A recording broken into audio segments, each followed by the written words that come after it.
No, no me deja grabar. A ver, bueno, ya grabó. Alguien, todos están completos. Me dice que si me graba, entonces que va a sacar gente. Algo así me dijo, va a sacar participantes. Bueno, bueno, ya creo que está grabando. Bueno, listo. Entonces, Ya comenzó sacando a Damián.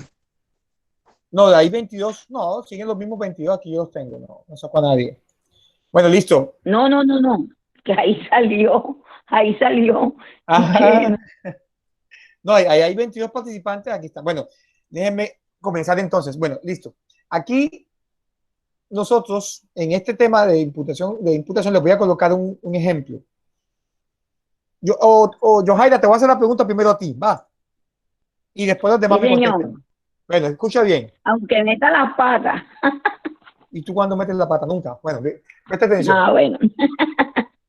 Eh, una vez, una chica tenía un novio. Había una chica con un novio y tenían una relación ahí. Pero el novio vino y dijo, no, yo me voy a casar contigo tal día. Colocó una fecha. Nos vamos a casar y tal, y no sé qué, y viviremos juntos y todo el cuento. Ese cuento que las mujeres se creen de los hombres cuando le tiran la película, ¿verdad? Entonces llega la mujer y dice, ok, feliz, feliz de la vida porque ya le están ofreciendo matrimonio y porque le están pintando pajaritos en el aire y ella se los cree y así es. Llegó el día de que se iban a casar y el hombre la dejó sin matrimonio y se fue. Y se fue y se buscó a otra y ella se enteró después que tenía otra mujer y se fue. Y la dejó sola. Como dicen por ahí los abuelos, vestida y alborotada, dicen los abuelos. Bueno, Johaira, entonces sucede que la vieja de la rabia que tenía contrató un brujo y le dijo al brujo, señor brujo, yo quiero que usted mate a este señor, pero que lo haga con el poder de la mente. Y el brujo vino, bueno, listo, yo lo mato con el poder de la mente, no se preocupe, yo con el poder de la mente, mañana lo tiene muerto. ¿Cuál poder de la mente? El brujo llamó un sicario que tenía, le dijo, te voy a dar tanto yo a ti para que tú mates a este man y fuera. Vino el sicario del brujo, mata al tipo y la vieja, se entera o no se entere, ahí se da un homicidio. Entonces la pregunta mía es para Johaira, para Cultura Palma. Johaira, la señora, Señor, la señora se le tiene que atribuir homicidio, ¿sí o no? A la señora, no, estoy hablando. no, no. ¿Por qué? Porque ella contrató fue para que lo hiciera con el poder de la mente, para que no lo hiciera de forma como lo hizo el brujo. O sea, ella Pero le dijo una que entre cosa y otras él cosas no es hizo ningún otra. brujo. Que entre otras cosas no es ningún brujo. Bueno, sí, sí, o sea, ella lo hizo con una intención de pronto distinta a lo que hizo el brujo como tal. Ajá. ¿Quién piensa diferente Aunque, o todos piensan igual? Profe, no, para mí Profesor, Ajá, Daisy, cuéntame. Daisy me pidió la palabra. Y después profe, Liliana. ella, Daisy, cuéntame. ella tuvo la Profe, después yo, intención de quererlo después yo. matar. Y el brujo buscó los medios. Ella es la autora intelectual Y sigue hablando de del autor hecho. intelectual después de haber dado participación criminal conmigo. Bueno, ¿quién más? No sé. ¿Quién me pidió la palabra después de Daisy? No sé. así es Profe, culpable, yo. profesor, porque ella es Sí, determinador, es No, determinador, es culpable. pero Ella uno determinó solo. el crimen. Bueno. Liliana, ¿qué dice? Liliana, nada. Pensé que me estabas pidiendo la palabra. Profe, Profesor, profe, Ya va, se Zenén. escucha. Cuéntame, Liliana. Sí se Para escucha. mí sí tiene culpa ella porque ella fue la de la idea de querer matar al señor. Entonces, porque si ella no le hubiera dado la idea a ese señor, él no hubiese buscado a nadie para que lo mataran.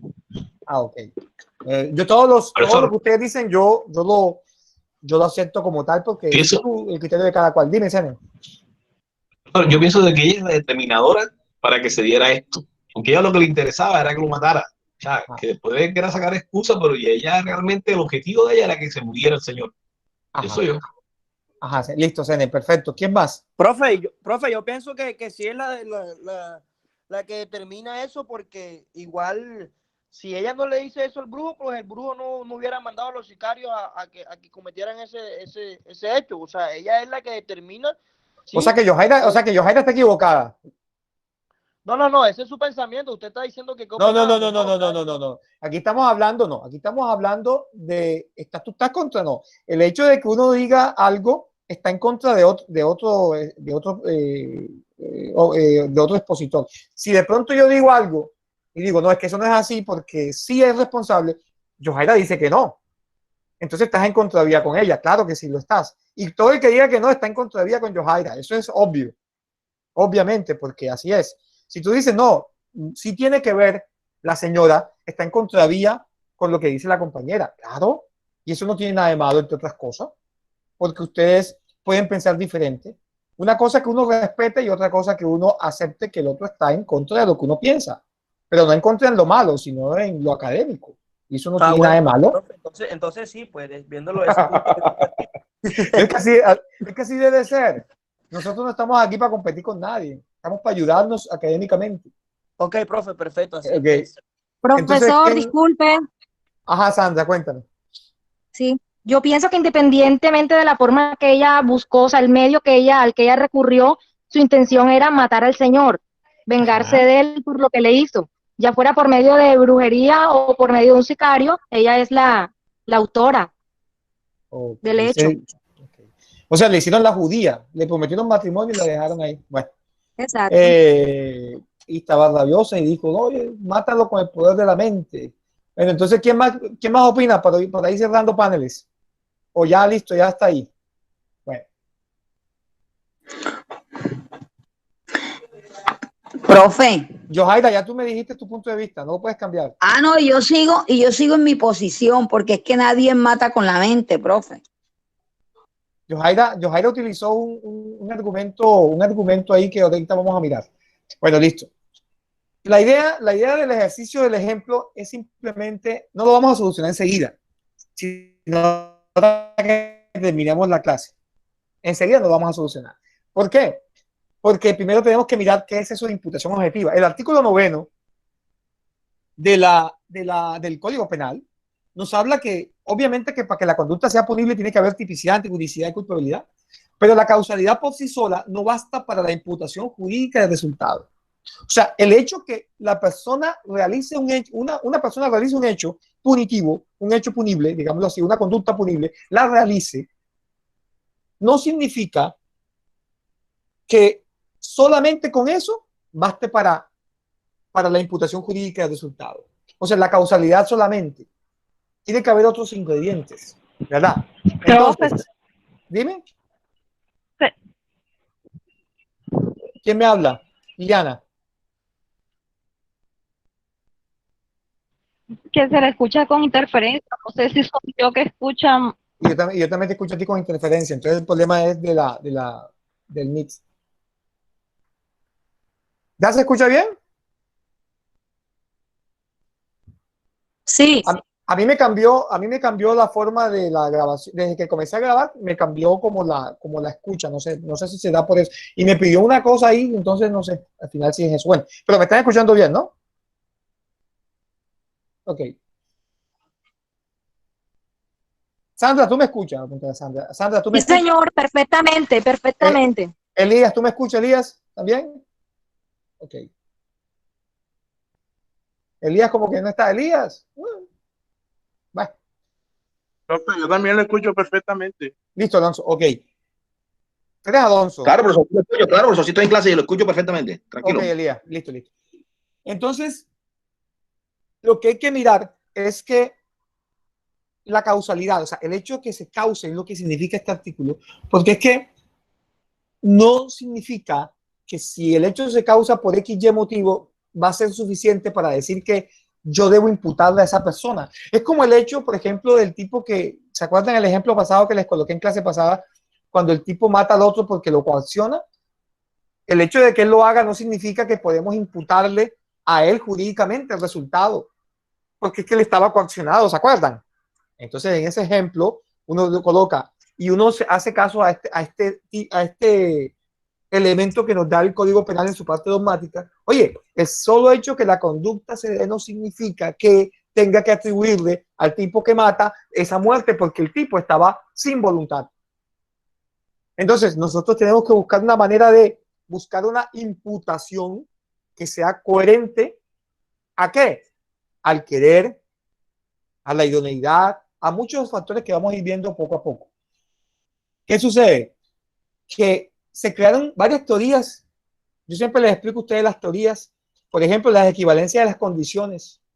Bonbury decía que para el derecho penal es causa de un determinado fenómeno cada una de las fuerzas individualmente consideradas que como parte de un todo concurren en igualdad de condiciones. Por ejemplo, y ahí tienen la diapositiva para que la vean. Por ejemplo, si alguien le roba un reloj a otra en una calle oscura, entonces el tipo también tiene una responsabilidad porque el tipo no tiene por qué llevar porque es que la equivalencia de las condiciones es que se den esas mismas con el fin de que se pueda dar la conducta delictiva. Pero eso es una teoría. Esto no, ahora mismo no se está aplicando. Yo lo explico para decirles de dónde proviene la imputación objetiva. A mí me gusta siempre explicarles el por qué las figuras jurídicas llegan hasta donde están. Entonces, ¿qué pasa? Que buscamos responsabilidad penal o responsabilidad ex ante, o sea, antes de los acontecimientos. Entonces, si el tipo tiene un reloj, un Rolex, por ejemplo, el que se lo vendió tiene responsabilidad penal según esa teoría. El que lo hizo, también. El que lo diseñó, también. Entonces, la crítica que se hace es que hay una exagerada responsabilidad porque solamente, se tienen en cuenta todas las condiciones que se dieron para que el hecho se resultara.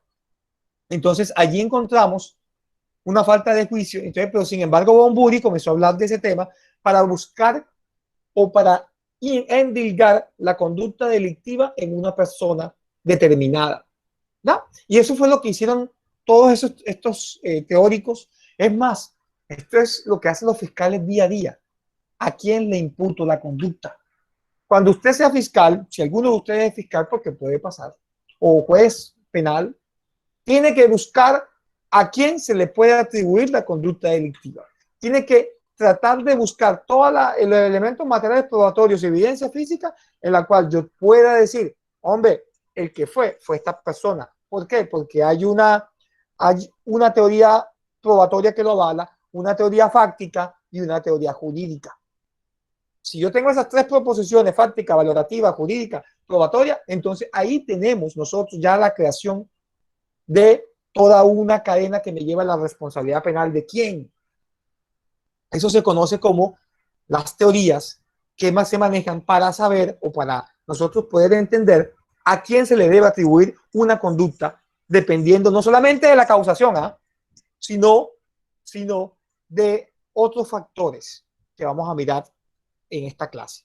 Entonces, es más que tienen que ver con la teoría de la imputación objetiva, que es la última que vamos a ver, porque estas teorías que vamos viendo son aquellas que se crearon antes, como por ejemplo la causación adecuada, que es de von Kleist. Por lo general son alemanes, todos son manes que hablan de esos temas. Pero este tema, por ejemplo, de equivalencia de condiciones, explica que un comportamiento humano solo puede ser tenido como causa adecuada cuando sirve de base directa para la producción. Entonces, aquí ya la causación adecuada, von Kleist ya va cerrando el marco. Dice, no solamente ese pocotón de conductas que vienen anterior, ex ante a la conducta delictiva, sino solamente las que tienen que ver con el resultado típico. Ya va cercenando y ya van como llegando, apuntalando, ¿verdad? Lo que sería la teoría que conocemos ahora como la imputación objetiva. Entonces, esas conductas deberían ser irrelevantes para el derecho penal. No deberían ser relevantes, entonces no se deben tener en cuenta. Entonces, aquí también se creó, por ejemplo, la teoría de la relevancia típica. ¿Cómo hacemos nosotros para endilgarle responsabilidad Entonces sirve para diferenciar lo pertinente entre causalidad e imputación. Una cosa es la causa de las conductas, por eso es que hay gente que es causalista, y otra que una cosa es el causalismo y otra cosa es imputarle, no en la, en la causalidad, sino en la imputación jurídica del resultado, que es muy distinto. Una cosa es la causalidad, que es condición relevante propia de cada tipo penal. Claro, todo tipo penal tiene una causa, porque obviamente si se adecua es porque alguien lo causó, pero se requiere también acudir, dice esa teoría, al nexo causal en cada caso concreto. ¿Cuál es ese nexo causal? El que hay entre mi actuar como delincuente y entre el resultado obtenido. Entonces esa relevancia típica tiene que ver es, oye, vamos a mirar la causalidad, la imputación o la condición relevante propia de cada tipo penal. Son teorías que se acercaban, pero todavía les faltaba ciertas cosas para poder llegar a lo que ahora conocemos como imputación objetiva. Entonces, la imputación objetiva ya viene a ser es otra teoría. Ojo, todas estas son teorías, pero la que se está aplicando actualmente, heredada de los alemanes, entre otras cosas, Roxin tiene mucho que ver y Belzel tiene mucho que ver en esto. Belzel como finalista, no sé, me acuerdo que a Manuel le tocó, creo que fue ese tema, el finalismo, y hablaba de Belzel. Y ahí nosotros tenemos imputación objetiva y es el resultado de analizar conductas que generan responsabilidad penal. O sea, ¿cuáles son las conductas que en el ser humano pueden generar responsabilidad penal? Esas son las que se derivan de un propio actuar y no de la simple causalidad. Porque es que el ejemplo que nosotros colocábamos del señor este que mataron porque otro lo mandó coaccionado, ahí la simple causalidad no operaría, porque si opera la simple causalidad, entonces el tipo sí sería responsable. Así sea que estuviera coaccionado. Si es por la simple causalidad. Pero como no nos vamos, porque el artículo, el 9º de nuestro código, en ese sentido, y dice de que no solo basta para la imputación jurídica del resultado la causalidad por sí sola, entonces hay que entrar a analizar cuáles son esos principios de responsabilidad. ¿Por qué el ser humano puede responder o tenerse en cuenta su responsabilidad propia? ¿Por qué como tal se tiene que tener en cuenta eso? Y no solamente la causalidad, porque a veces pueden haber conductas que yo hago parte de la causación, pero no tengo responsabilidad penal. Por eso es la diferencia entre ser responsable penalmente y causar un delito. A veces lo causan y no son responsables, como el ejemplo que yo les coloqué, por ejemplo. Entonces, es donde uno tiene que analizar el tema del principio de autorresponsabilidad. Entonces, aquí, causalidad e imputación, vamos a ver lo que es el riesgo jurídicamente permitido y el riesgo jurídicamente desaprobado. Entonces, desde ese punto de vista, no sé si ustedes han visto de pronto películas, hay una que creo que se llama El vuelo, de Denzel Washington, no sé si alguno se la ha visto, que el tipo iba borracho manejando un avión, iba con sustancia y creo que también llevaba droga, creo, no me acuerdo ahora mismo porque hace mucho tiempo me la vi, pero el tipo con todo y que iba así, logró aterrizar el avión. Hay gente que murió, pero murió menos de la que hubiera ocasionado si hubiese usado las maniobras que utilizó. Entonces, ¿qué les quiero decir con todo esto? Que nosotros tenemos en la vida, ustedes ahí sentados tienen un riesgo en ese momento de algo que les puede pasar. Pero supongamos que ustedes tienen hoy el día de pico y cédula y van a salir a comprar en la tienda. Y usted coge el carro, pero antes del carro usted se tomó unas cervezas o se tomó un whisky o se tomó un trago. Entonces, ¿qué sucede? Que una de las probabilidades que hay es que usted se estrelle con alguien, o se estrelle con un árbol, o se estrelle con un poste, porque usted va inmerso en una sustancia que le va a causar un cambio en su atención como conductor. O consume droga. Y entonces ahí va la cosa, ¿verdad? Entonces, en este sentido, vamos a hablar de los riesgos jurídicos. ¿Qué es un riesgo jurídicamente permitido?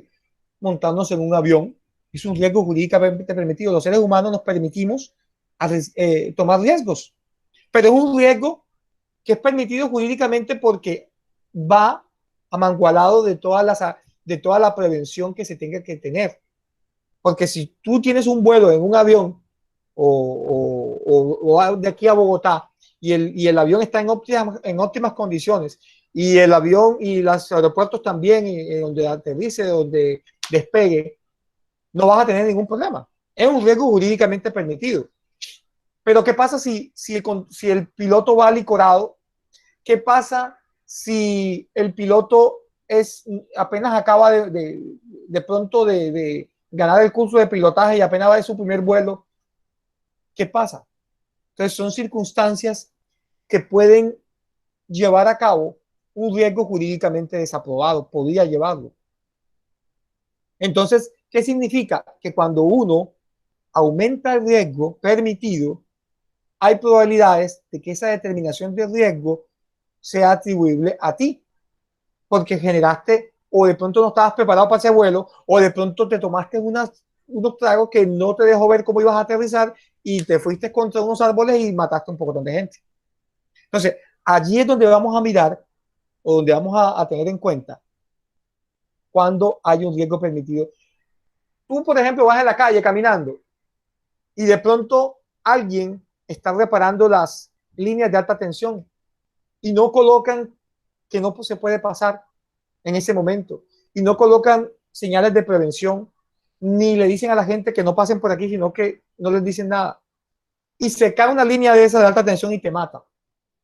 Entonces, ¿qué sucede? Que esas personas que estaban arreglando las líneas de alta tensión tenían que haber previsto o prevenido a las personas que no pasaran por ahí. ¿Para qué? Para que no de pronto pasase eso que pasó.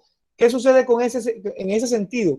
Que al no colocar el aviso, estamos determinando el riesgo y estamos ampliando el riesgo. Estamos aumentando el riesgo y ese riesgo puede ser jurídicamente desaprobado. Y eso tiene que ver con las conductas de muchas personas, con las conductas de los padres a los hijos, ¿verdad? Entonces, ahí tiene que ver, para seguir con el tema, la determinación del riesgo dentro de las normas jurídicas, el ordenamiento legal, producto de la realidad y de la experiencia, acopia en normas de diversos orden, modelos de comportamiento en procura de garantizar la paz y la armonía. ¿Qué sucede? Que dentro del riesgo, tú tienes que ser un determinador de riesgo con relación a que, primero, las normas jurídicas tienen que respetarse, porque la norma jurídica evita que tú aumentes el riesgo. Si a ti te dicen, oye, aquí está en rojo el semáforo, no puedes seguir. Si tú sigues, ¿qué pasa? Lo más probable es que tú aumentes el riesgo y te choques con otro coche, con otro carro y haya consecuencias o materiales o fatales o lesivas a los bienes jurídicos de las personas que van ahí. Entonces, son comportamientos que procuran garantizar la paz y la armonía social. Tratan de eso. Entonces, por eso se dice de que esa determinación de riesgo en la norma jurídica tiene que ver con eso. Por ejemplo, la Lex Artis, que está ahí en la diapositiva que yo les estoy mostrando, son por génesis reglas, pautas, recomendaciones, protocolos, reglamentos, pero esto es de carácter técnico o profesional. Por ejemplo, la gente de los aeropuertos tiene que tener los aviones en óptimas condiciones para vuelo. El médico debe cumplir con los protocolos para operar a las personas, para los tratamientos, para una intervención que tenga que hacer, tiene que cumplir con los protocolos. Si no cumple con el protocolo y lo desatiende, incrementa el riesgo. Y al incrementarse el riesgo o el daño, o se da el daño, es atribuible al médico esa circunstancia que puede ser por negligencia médica, si es en el caso de los médicos. En el caso de los constructores pasa igual. Si usted va a construir, tiene que construir de acuerdo a los protocolos, a los avisos.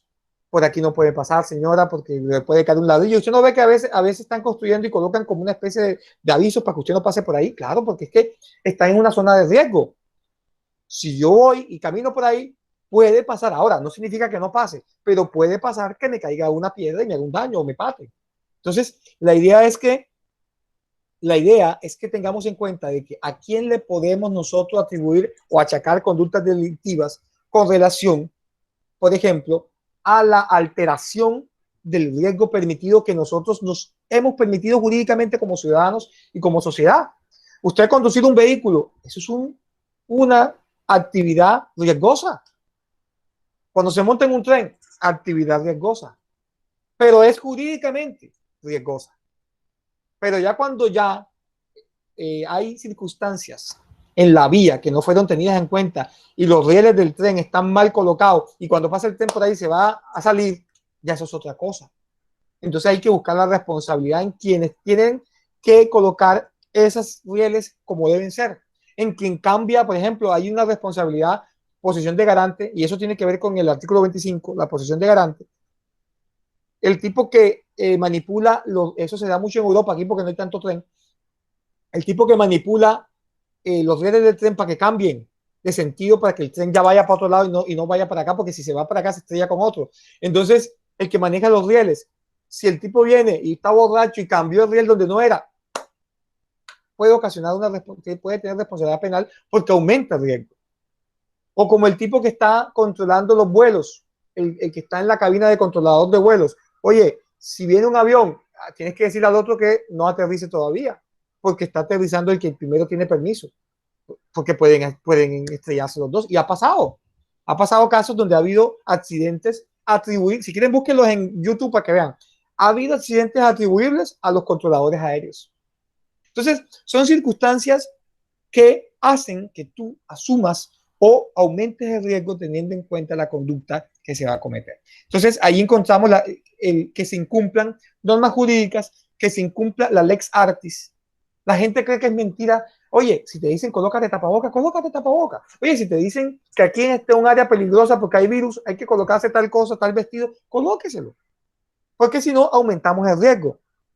Si te dicen, tú no puedes manejar en estado de alicoramiento, oye, si lo tomas, estás aumentando el riesgo.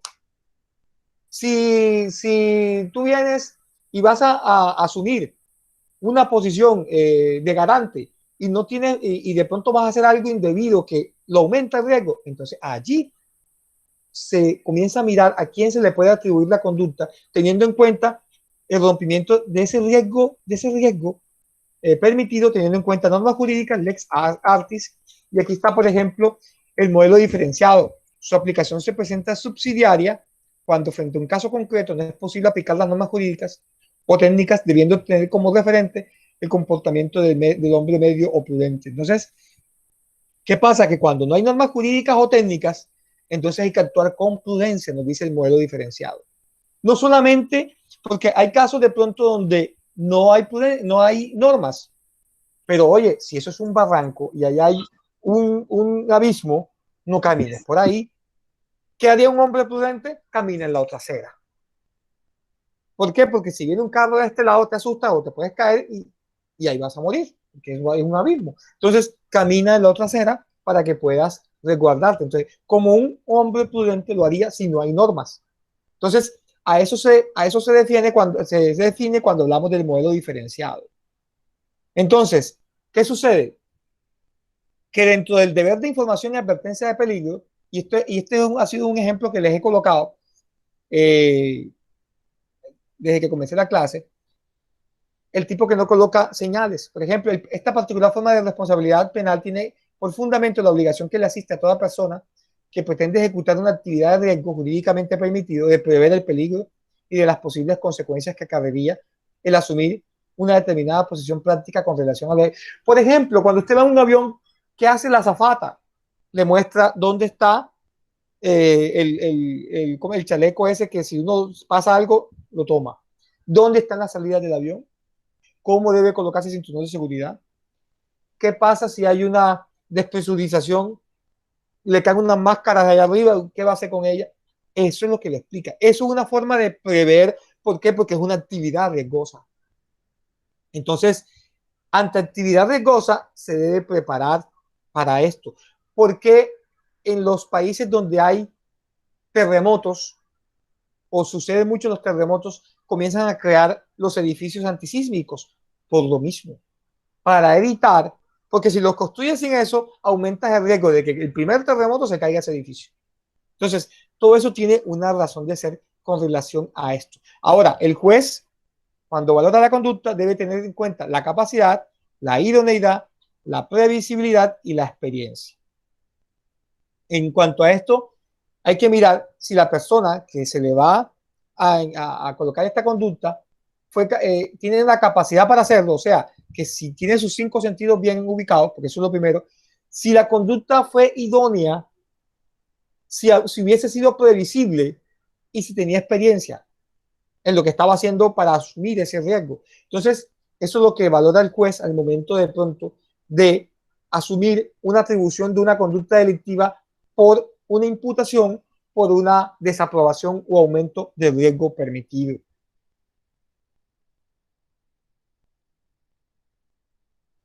El significado social del comportamiento consiste en el hecho de aceptar o experimentar la generación de peligro. Cuando los métodos o procedimientos ortodoxos, por así decirlo, no sean suficientemente eficaces para conjurar una determinada situación de riesgo. Entonces, ¿qué sucede? Que cuando esos métodos no sean suficientemente previsibles que va a suceder, obviamente es un significado que uno tiene que aceptarlo. ¿Por qué? Porque uno en la vida está en riesgo desde que nace. Y eso es un mandato de la vida, de la misma vida. Usted ahí donde está sentado o sentada, ahí le puede caer, Dios lo quiera, algo, no sé. Uno está en riesgo desde que nace. Y desde que nace experimenta la sensación y generación de peligro.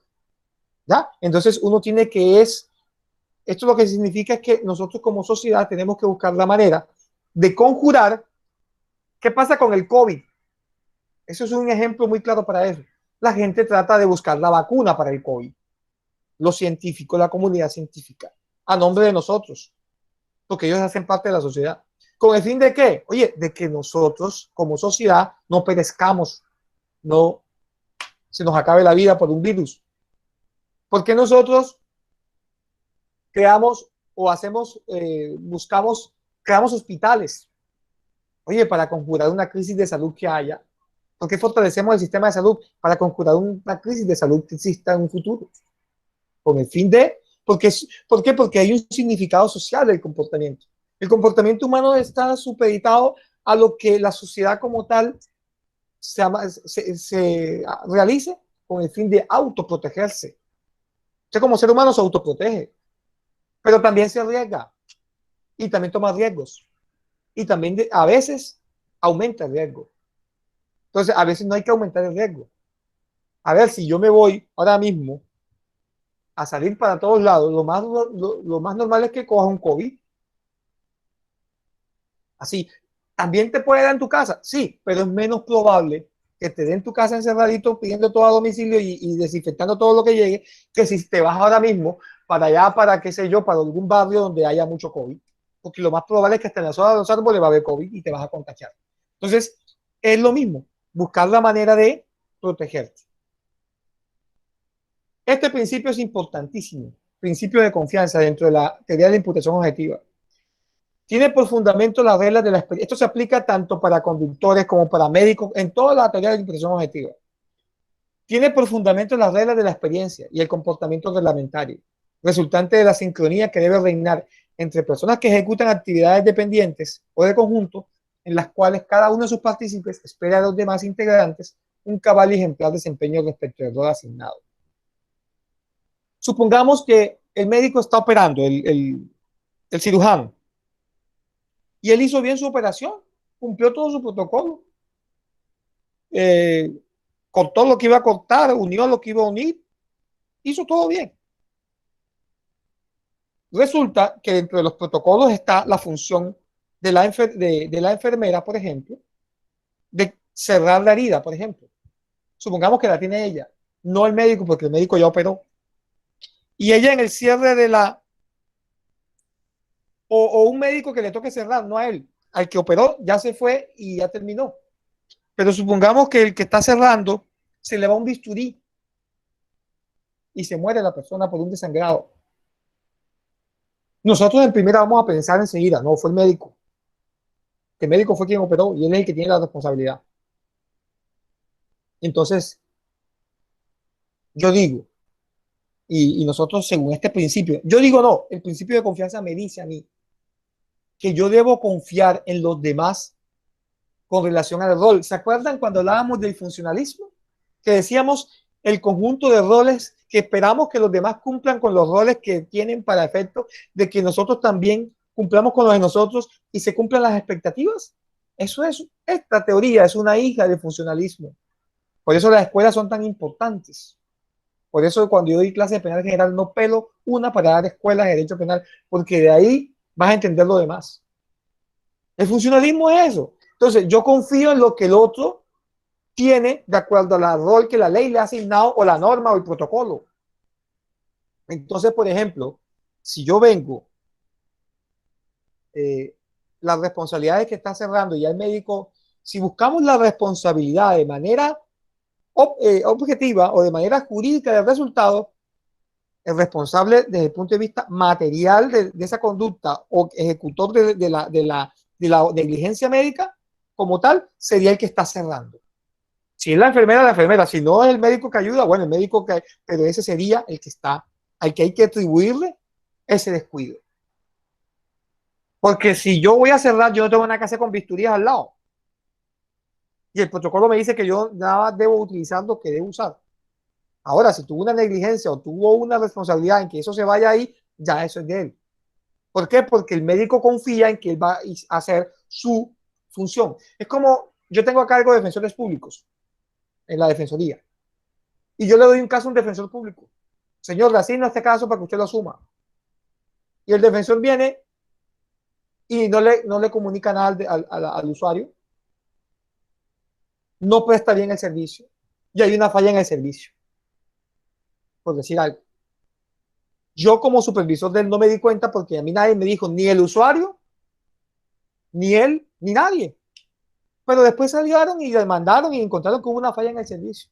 Si yo demuestro que yo no tenía conocimiento y que yo le asigné eso a él y que él debía cumplir según el contrato que él tiene con la entidad y no lo hizo, yo me exoneré de la responsabilidad. A menos que yo haya tenido conocimiento. Pero si yo no tuve conocimiento y no me pueden demostrar en ninguna parte del proceso que yo tuve conocimiento de eso, el defensor se ahoga solito. Un momentico, él tenía, nadie me dijo, ni el usuario me dijo nada, como para decirle al tipo que se comportara bien porque yo no tenía conocimiento, por decir algo. Entonces, lo mismo pasa con esto de la operación. Si el tipo lo operan y el camillero es el que lo deja caer y se muere porque el camillero lo deja caer, ¿es responsabilidad del médico? No. Hay que buscar la causa imputable jurídicamente del resultado. Y ya vieron que a veces no es hablar por hablar, a veces la gente y los medios, los periodistas hablan mucho. No, es que, un momentico, busquemos bien y miremos bien el rol de cada uno. Y esto pasa en la administración pública, esto pasa en los hospitales, esto pasa donde haya trabajo en equipo, pasa esto que estamos dando clases. ¿Por qué? Porque cuando hay un equipo, la gente se tira la pelotita. Ah, no, es que fue él, no, un momentico. Por ejemplo, yo una vez cuando litigaba, que digo yo así, tuve un caso de un médico y al tipo se le muere, o sea, el tipo viene, una señora con fiebre, la remite al especialista, el especialista la mandó para la casa, le mandó unas pastillas, la mandó para la casa y a los 3 días murió, no le hizo examen ni nada.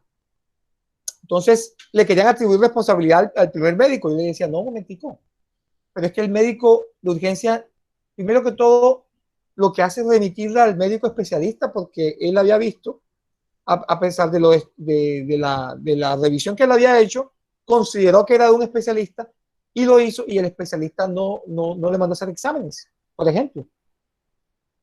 Y demostré acabar utilizando esta teoría. Oye, si yo no le puedo atribuir al médico esa responsabilidad penal porque él remite y el otro es quien toma la decisión de enviarla a su hogar, porque cuando un médico remite a otro, ya él pierde, ya no tiene el caso, ya no lo conoce. Al no conocer lo que pasa, se lo transmite al otro. Es como la mamá que deja a la hija o el hijo de 1 año, 2 años, para que lo cuide a otra persona. La mamá en ese momento no responde quien se haya asumido la voluntaria voluntariamente el cuidado del niño. Entonces, lo mismo pasa, ese es principio de confianza. Principio de confianza. Claro que la confianza tiene unos por ejemplo, unos contras, como cuando usted conoce que esa persona, por experiencia, tiene antecedentes penales, es un violador. Usted no le va a dejar a una hija suya o un hijo suyo cuidando un violador, no, porque ya tienes antecedentes. Esa es la contra del principio de confianza. Pero si no hay ningún elemento que te haga desconfiar de la persona, sin, a lo contrario, que respeta la norma igual que tú, entonces allí sí cabe un análisis para que se den cuenta que derecho penal no está dicho todo, nada está dicho. Todo es polémico, todo es dinámico, todo es de análisis. Nosotros no podemos decir que un homicidio es igual a 20 homicidios, no. Cada homicidio tiene un móvil diferente, tiene unos hechos diferentes, todo es diferente. Y por eso nos sirve la teoría de la imputación objetiva, para ese tema. Y sobre todo la principio de confianza, que es un elemento de ello. La prohibición de regreso, por ejemplo, es una limitación o exclusión de la imputación objetiva del comportamiento por aquellas personas que en el desarrollo de determinados roles participan en actos delictivos de terceros, sin importar que se tenga conocimiento inequívoco al respecto del futuro actor criminal. Yo les hago una pregunta, o no, o les coloco un ejemplo. El tipo que vende cuchillos. ¿Estás ahí, Damián? ¿Estás en clase? ¿O no está? O vamos a colocar a Snyder. ¿Snyder si está ahí? Sí, profe, dígame. Snyder, como tú me colocaste ahorita y me mataste, yo te voy a matar, tío. No, es mentira. Resulta que, Snyder, tú tienes una venta de cuchillos. Una venta de cuchillos. Tú vives de los cuchillos porque tú vendes cuchillos. De todos los tamaños, de todos los calibres, de todo. ¿Right? ¿Y quién no vende cuchillos? ¿Vender cuchillos es ilegal? No. ¿O es ilegal? ¿Qué dice Snyder? No, es ilegal. No, te puede vender cuchillo. Una cosa es que vendas armas, ya eso de fuego, ya eso es otra cosa. Pero un cuchillo no hay marco para tipificar la conducta. Okay. Entonces, supongamos, Snyder, que a ti te llega Guillermo y te dice, Snyder, véndeme el cuchillo más fino que tengas que hoy voy a matar a mi suegra. Te dice así. Y tú vienes y le vendes el cuchillo, igual. Bueno, mío, el último que me llegó es el Jinsu 20.000, te lo vendo. Y Guillermo te compra el cuchillo. Al rato, sabes, te enteras que Guillermo mató a la suegra. Entonces yo hago la pregunta a alguno del grupo, ¿Snyder tiene responsabilidad penal ahí?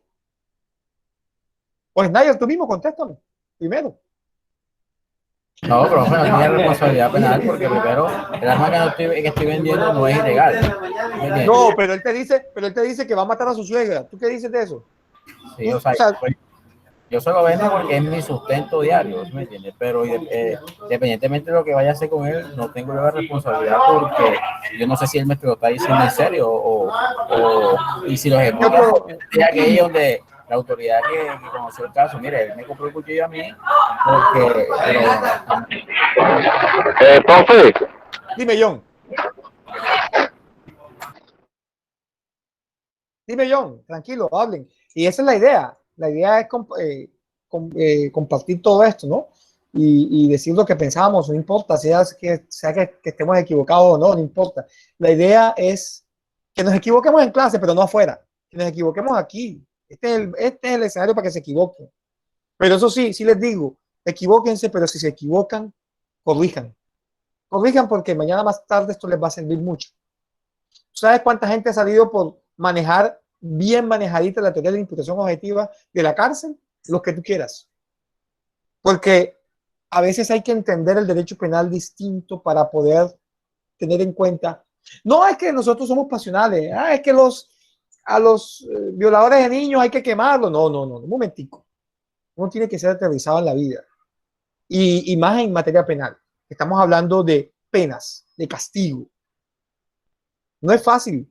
De pronto la gente se acostumbrará a entrar a la cárcel y salir y eso, pero no es fácil estar encerrado. Yo no estoy aquí bien encerrado en mi casa todo el día y no estoy en la cárcel.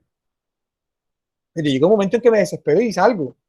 y salgo así a la esquina a mirar algo, a mirar el día y vuelvo y entro.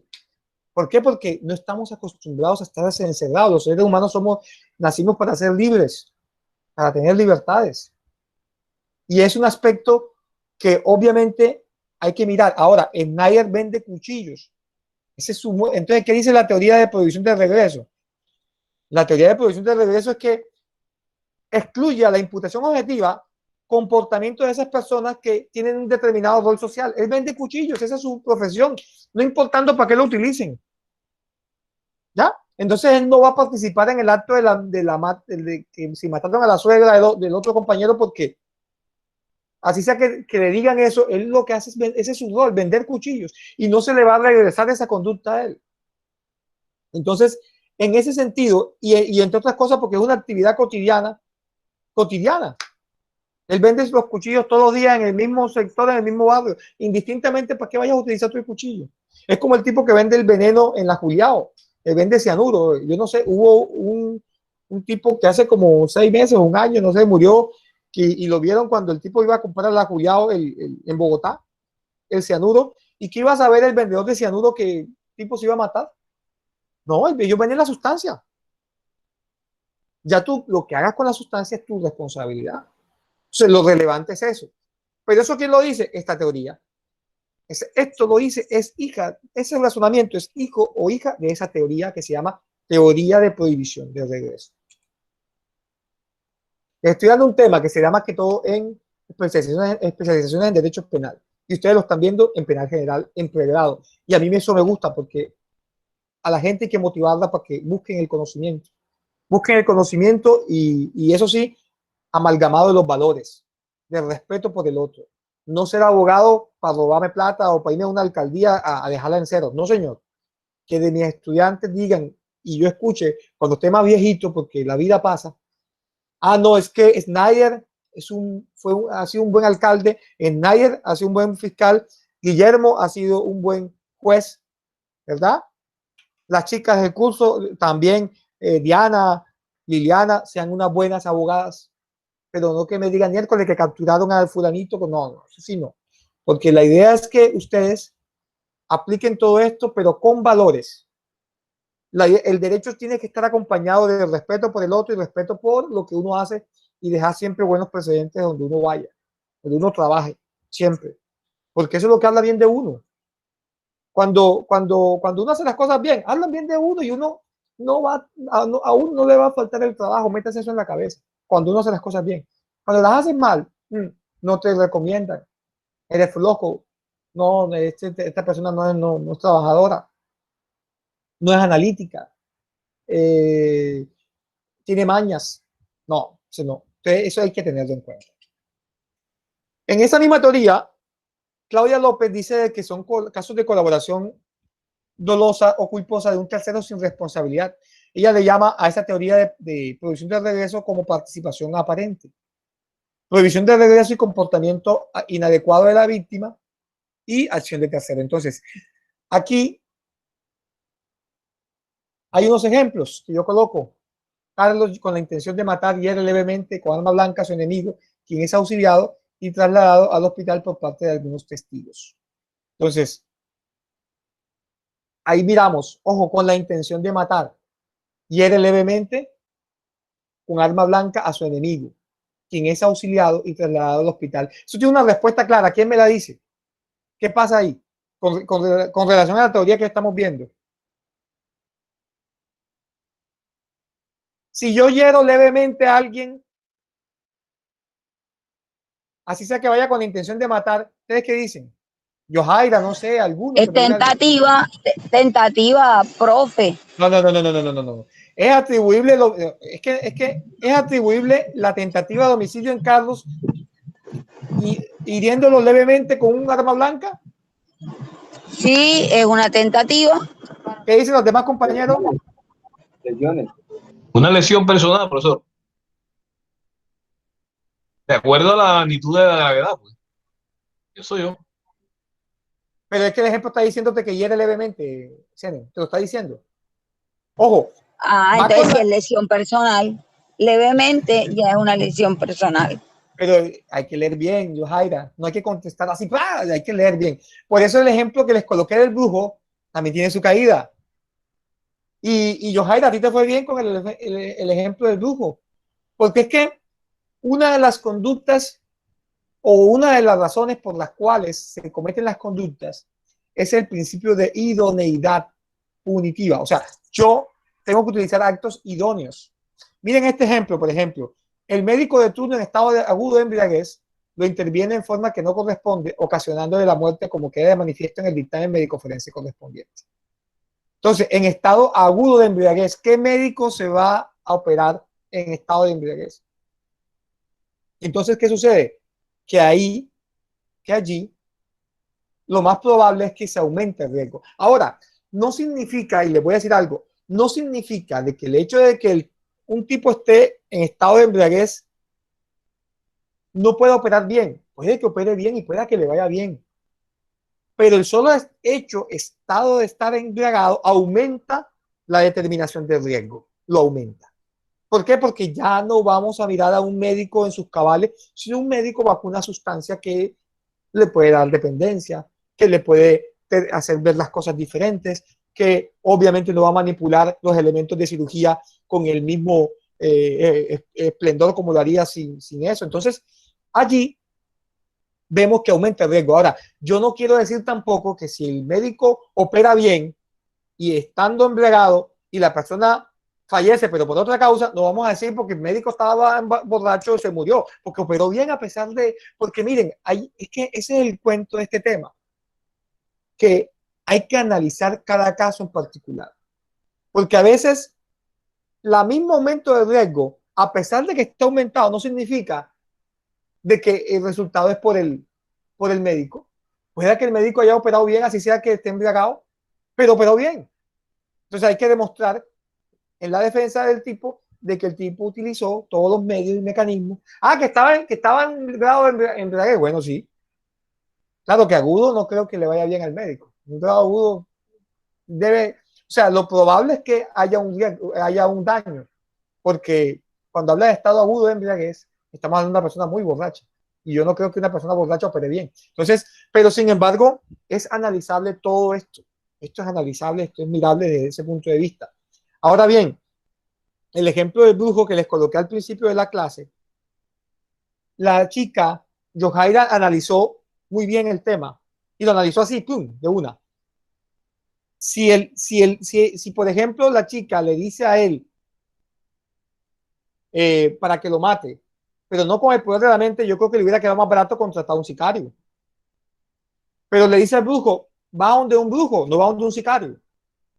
Ella no sabe que el tipo es sicario ni que tiene sicarios a cargo, no. Ella desconoce eso. Ella lo que quiere es que lo mate con el poder de la mente. Y con el poder de la mente, ¿sabe a quién puedes matar tú? A nadie.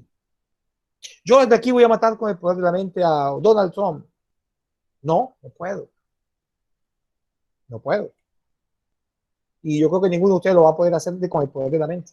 A menos que le digas a unos afganos que se lleven unas armas en un barco y vayan a Estados Unidos, se infiltren y lo maten. Eso sí es distinto. Pero aquí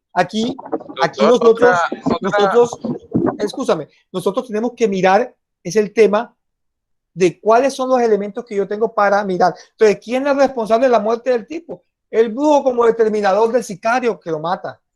El brujo es un determinador y el sicario es el autor. Ya, así de sencillo. La señora no responde penalmente. ¿Por qué? Porque su acción es inidónea. No hay idoneidad en la conducta, porque ella no está colocando elementos suficientes para matar a la persona, sino que simplemente le está diciendo, mátelo con el poder de la mente, porque ella cree en el brujo, ella no cree en el sicario. ¿Ya? ¿Me hago entender lo que quiero decirles con eso? Entonces, muy diferente es yo decirle, no, dele esto porque usted es amigo de él para que lo envenene. Eso es distinto. Pero si yo le digo, mátelo con el poder de la mente, y el brujo le dice, no, yo lo mato con el poder de la mente, y se sientan, pero vamos a ver que ningún poder de la mente, él llama a un amigo que le gusta matar gente y ya, y define. Entonces, en ese sentido, hay que analizar esta teoría. ¿Por qué? Porque esta teoría nos va a ayudar a atinar a quién es la persona que debemos atribuirle la responsabilidad penal de manera directa. ¿A quién? ¿A quiénes? También. ¿A quiénes como partícipes? ¿A quiénes participaron en la conducta? Es una teoría muy bonita, muy linda de estudiar. Hay libros nada más que estudian y que explican esta teoría, que es muy linda en la práctica y que hace parte también del penal general, que hace parte del penal general. Lo que pasa es que ustedes los van a ver que se van a dar en otros delitos, claro que sí, se va a aplicar. Entonces, para la próxima clase vamos a estudiar y vamos a hacer la mesa redonda virtual de la jurisprudencia que mandamos. Las diapositivas se las voy a enviar al grupo de WhatsApp. Vamos aquí a ir cerrando la grabación porque ya acabo de terminar la parte de la clase.